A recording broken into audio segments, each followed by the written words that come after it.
I Am Martin Luther King Jr. by Brad Meltzer, illustrated by Christopher Eliopoulos. I am Martin Luther King Jr. When I was little, I used to get into a lot of accidents. One day, my little brother hit me in the head with a baseball bat. 2 other times, I mistakenly got knocked over by a car. Another day, I tumbled over our banister, then bounced through an open door into the basement. No matter how many times I fell, I kept getting back up. Whoa! Amazing fall! You okay? Bam! I'm okay! Even before I could read, I knew I liked books. My dad always talked about how I kept a lot of books around me. I used to tell my parents, there is a power in words. Big words were in my future. When I grow up, I'm going to get me some big words. When I was 6 years old, one of my best friends was a boy whose father owned a store across the street. My friend was white. I was black. It didn't matter to us. We would play games and have fun together. Tag, you're it. No, you're it. No, you're it. No, you're it. But when we started going to school, everything changed. He went to a school where all the kids were white. I went to a school where everyone was black. Soon after, he told me, I can't play with you anymore. Why? My dad said so. He doesn't want us being friends. But why? You're one of my best friends, aren't you? Aren't you? I didn't understand. It didn't make sense. At dinner, my parents explained, it's because you're black and he's white. I was so mad that day.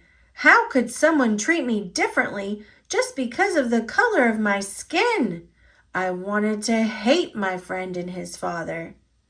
But my parents told me to do the opposite, that I should love my friend, even though he hurt me. They taught me that it's better to have more love in your life than more hate. Then my mother taught me one of the most important lessons of all.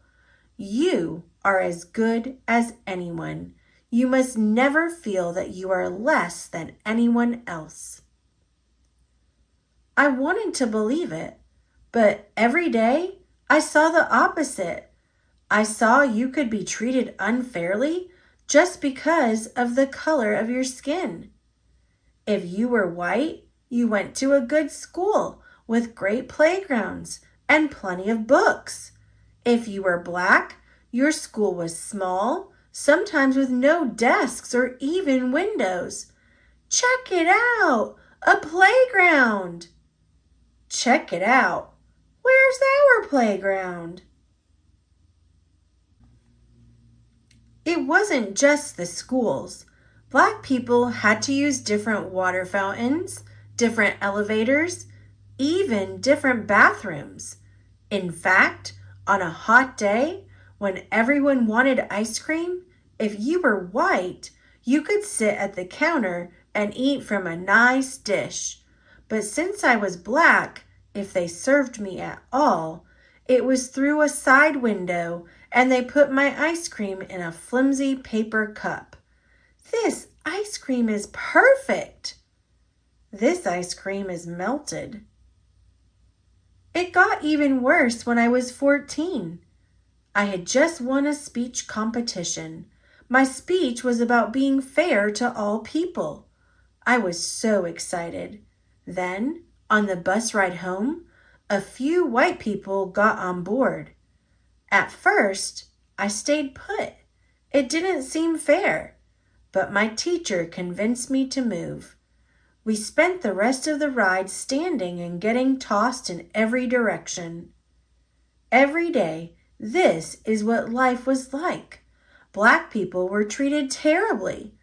The only question was, you need to give up your seat to the whites.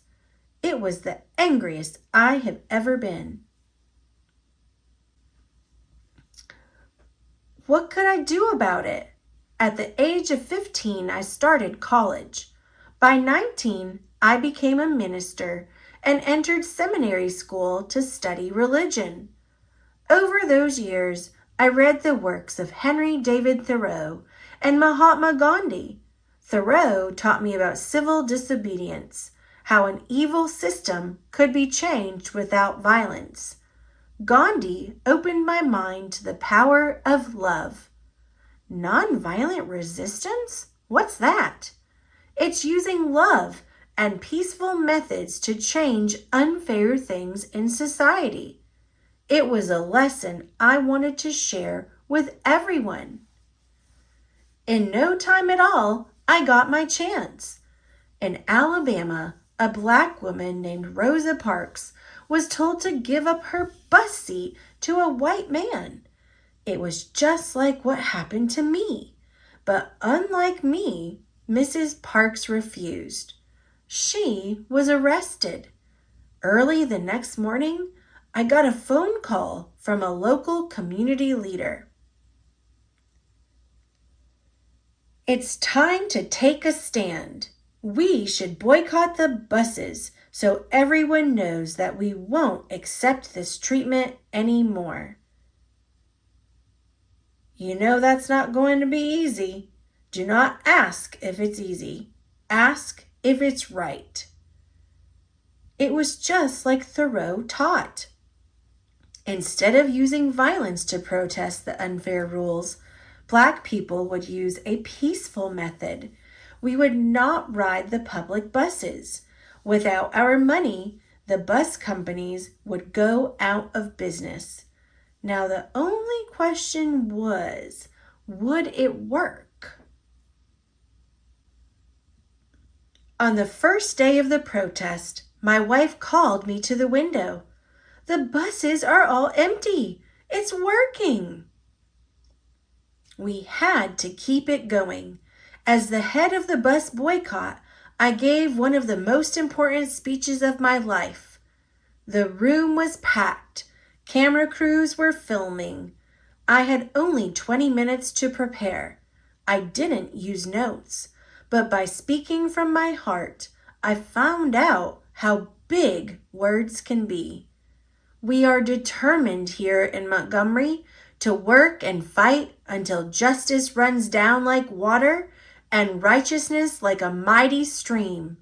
When the history books are written in the future, somebody will have to say, there lived a race of people, a Black people, who had the moral courage to stand up for their rights. The police put me in jail, saying I was breaking the law. Other folks bombed my house, but instead of using my fists, I kept my calm. Don't you want to fight back? I am a man of nonviolence, and I know that I do not stand alone. We are with you all the way, Reverend. If no one rides these buses, we'll go out of business. You're finally getting that, huh? For more than a full year, every Black person in the city, and some white people too, refused to ride the buses. That meant some people had to walk for miles, but they kept going. There was a power in standing together. Eventually, our peaceful protest worked. The rules were changed. Public buses could no longer separate people based on the color of their skin. That was only the beginning. Soon, our peaceful protests sparked other peaceful protests. At lunch counters, college students organized sit-ins where they would not stop until everyone could eat together. Our methods of nonviolence were so powerful, I was invited to meet the president at the White House. But sometimes the hardest problems were right at home. Daddy, look, an amusement park. Please, can we go? I'm sorry, Yogi, we can't. Funtown is not open to Black people. Seeing my daughter cry was one of the most painful moments of my life. It only made me work harder for change. Was it easy? Absolutely not. During one protest in Birmingham, Alabama, the police again arrested me and locked me in a dark jail cell that had only one window. Someone slipped me a newspaper in which white religious leaders had written an article calling us lawbreakers. Someone then snuck me a pen. In that jail cell, I wrote my own response in the margins of the newspaper and even on toilet paper. My letter from Birmingham Jail was soon published as a pamphlet. Then, it was in magazines and newspapers. Today, it has been read by millions of people. Like I said, it is amazing how big words can be. Our message was so important, even kids your age joined us. In Birmingham, during the Children's Crusade, more than 1,000 kids, some as young as 6 years old, showed up to march. What do you want? Feed 'em. The first day, the police arrested 900 of them. The next day, 2,500 children showed up, ready to go to jail. This was our finest hour. Enraged that we were not giving up, the chief of police told the firemen to spray the children with water hoses and attack them with dogs.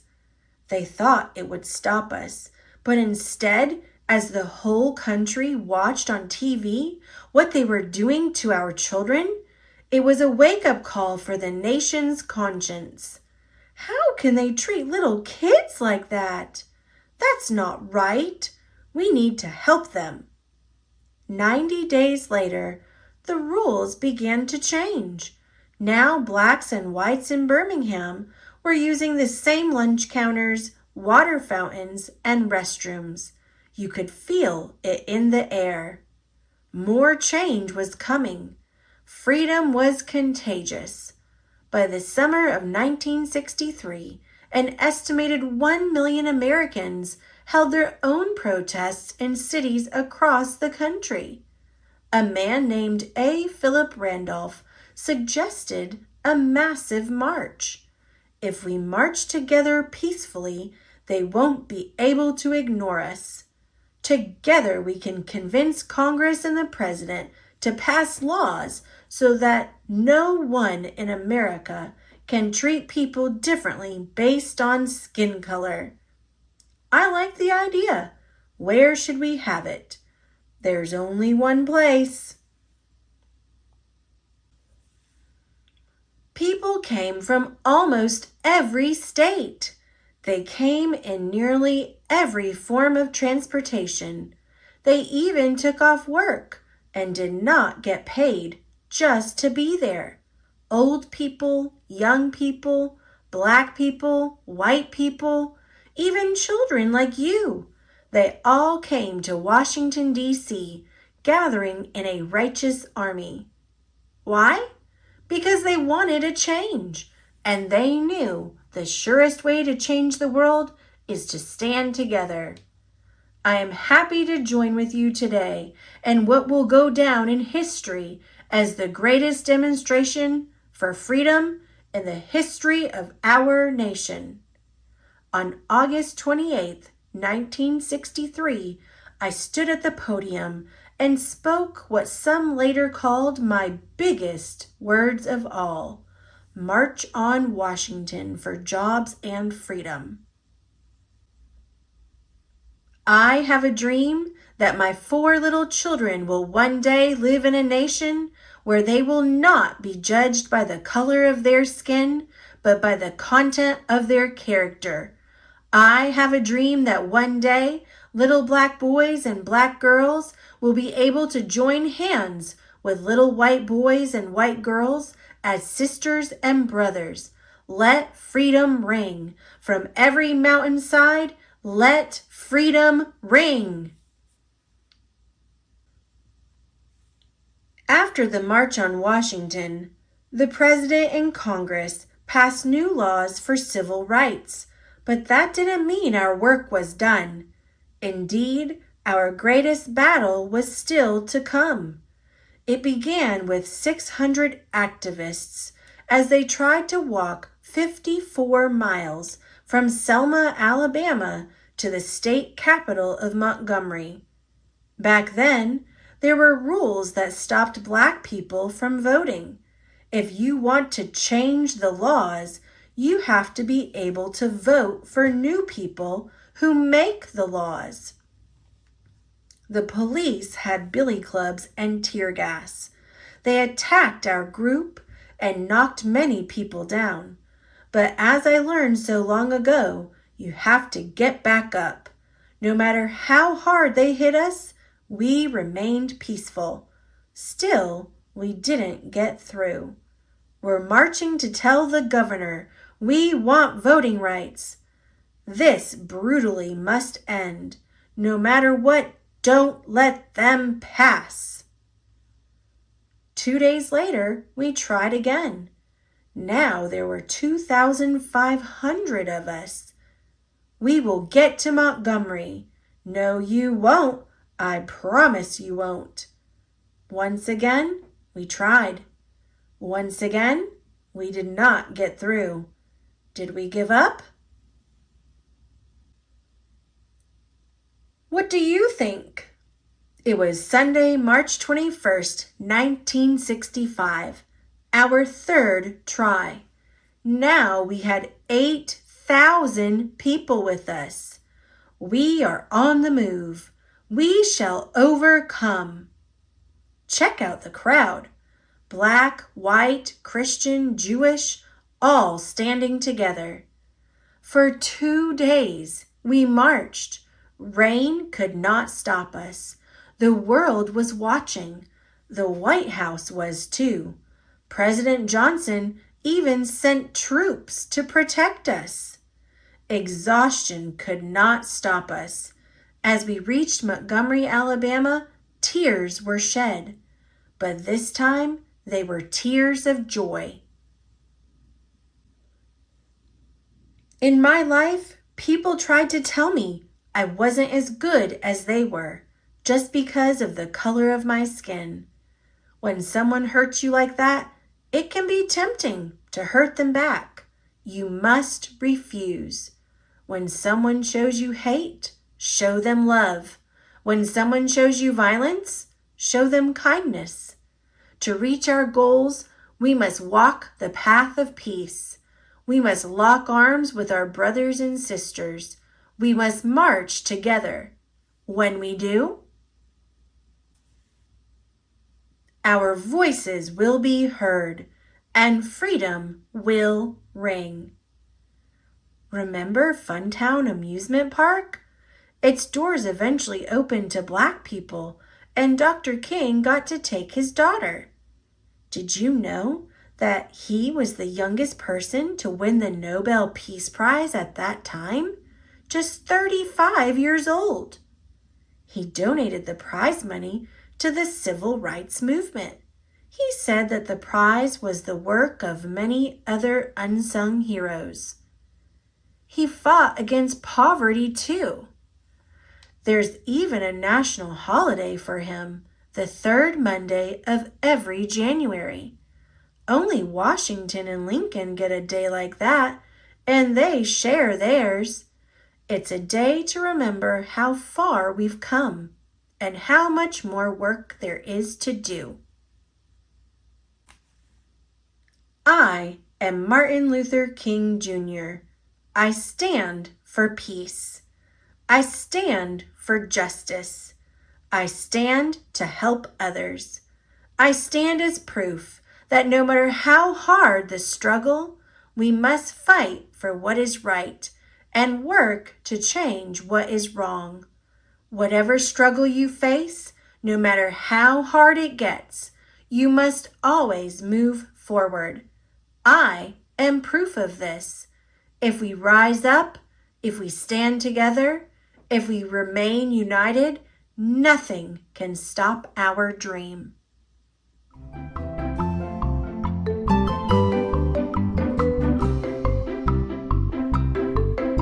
Thanks for watching. Click subscribe. See you later, alligator.